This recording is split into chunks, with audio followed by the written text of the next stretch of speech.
नमस्कार दोस्तों। 66वीं बीपीएससी जो मुख्य परीक्षा हुई थी, जिसका ऑप्शनल सब्जेक्ट है भूगोल, ज्योग्राफी जिसका ऑप्शनल है, उसका पेपर देख लेते हैं। यहाँ से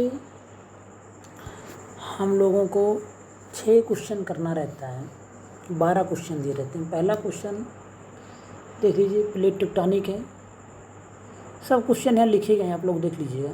टाइम इसमें गैप करके आगे चलूँगा, इसको आप अच्छे से देख लीजिए। पहले 1A किया है, फिर B किया है, 25-25 नंबर का दिया हुआ है।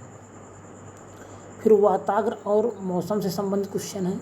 फिर जल चक्र क्या है, इससे संबंधित क्वेश्चन है। फिर महासागरीय धाराएं कौन कौन सी होती हैं, उत्तरी अटलांटिक प्रवाह, लेब्राडोर की धारा का तटीय क्षेत्रों के जलवायु प्रभाव क्या रे आप, बहुत आसान चीज़ होता है प्रभाव, और अंतर बताइए।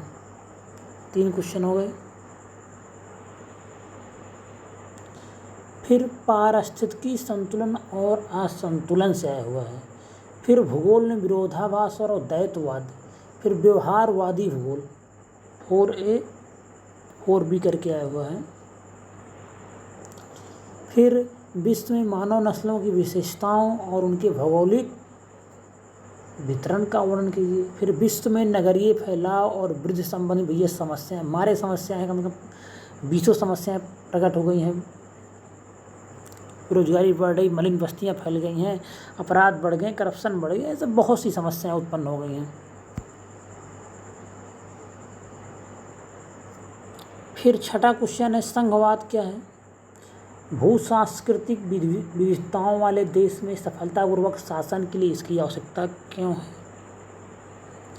फिर हुइटस्ली द्वारा विश्व को कृषि प्रदेशों में जो वर्गीकृत किया गया, वहाँ से क्वेश्चन आया हुआ। फिर खंड 2 आ गया, सेक्शन 2 है। फिर भारत के मुख्य भू प्राकृतिक खंड कौन से हैं, हिमालय की विभिन्न श्रेणियों और धरातलीय कृतियों का वर्णन कीजिए। बहुत पहले चैप्टर से, बहुत आसान। भारत में जनजातीय जनसंख्या के भौगोलिक वितरण को दिखाना था, 25 नंबर में है। फिर भारतीय ग्रामीण अर्थव्यवस्था में पशुपालन का महत्व पूछ रहा है। फिर भारत के वन आधारित मुख्य उद्योग पूछ रहा है, भौगोलिक वितरण उनका बताना है। फिर 9वां क्वेश्चन है, भारतीय राष्ट्रीय राजमार्ग प्राधिकरण की भारत में सड़क निर्माण और रखरखाव में क्या भूमिका है। भाई सब भूमिका उसी की है। फिर क्वेश्चन पूछ रहा है 9B पूछ रहा है, पिछले 3 दशक में भारत के नगरों में गंदी बस्तियों का फैलाव क्यों हुआ। भाई जनसंख्या बढ़ रही तो नगरीय बस्तियों का फैलाव शहरों में होगा। रोजगार के लोग प्लान कर रहे हैं, नगरीय बस्तियों का फैलाव, नगर में गंदी बस्तियों का फैलाव। बहुत से इसमें टॉपिक हैं, ऐसे आप लिख सकते हैं, बहुत पॉइंट बन जाएंगे इसमें। ये भी बहुत आसान क्वेश्चन है। ये हो गया 9वां। आप देख लीजिए, आप 10वां देख लीजिए, भारत में विकास स्तर में प्रादेशिक असमानता, भारत चीन सीमा विवाद मुद्दे पर चर्चा। ये तो बहुत ही हॉट टॉपिक है, इसको भी लोग अच्छे से करेंगे।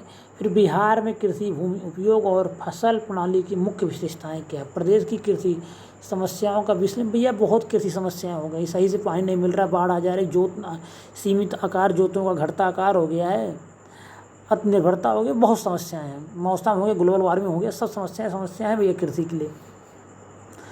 फिर 12 में आप देख सकते हैं, बिहार में औद्योगिक पिछड़ेपन का कारण।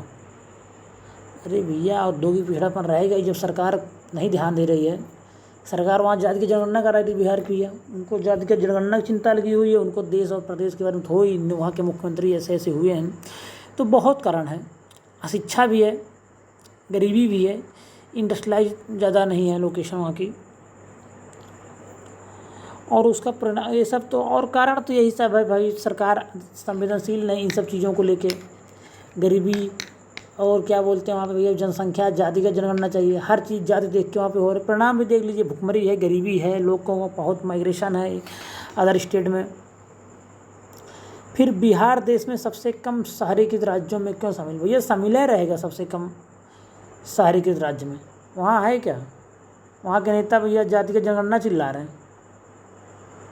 9वां फेल, वहाँ डिप्टी CM बन जा रहे हैं भाई। तो ये सब चीज़ें तो वहाँ सबसे कम शहरीकृत होने के बहुत कारण हैं। इंडस्ट्री एरिया कम है, गरीबी बहुत है, जनसंख्या पॉपुलेशन बहुत है, डेंसिटी बहुत है, एरिया कम है, बहुत कारण आपको निकल के जाओ, अच्छे से पढ़ा होगा, बहुत अच्छा पेपर किया होगा।